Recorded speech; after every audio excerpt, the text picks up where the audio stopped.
Марамат, приезжайте к нам в Таджикистан в гости. Вот мой дом. В любое время приезжайте.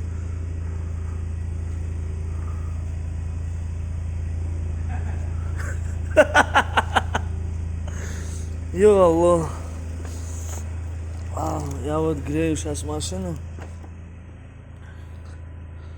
Если кто хочет в гости ко мне, в любое время приезжайте, пожалуйста. Йо, бисмиллахи-рахмани-рахим.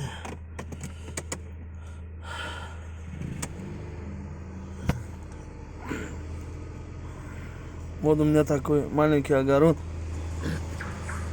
Это я снимаю, это видео чисто для своего друзья, коллега русский, который русский народ.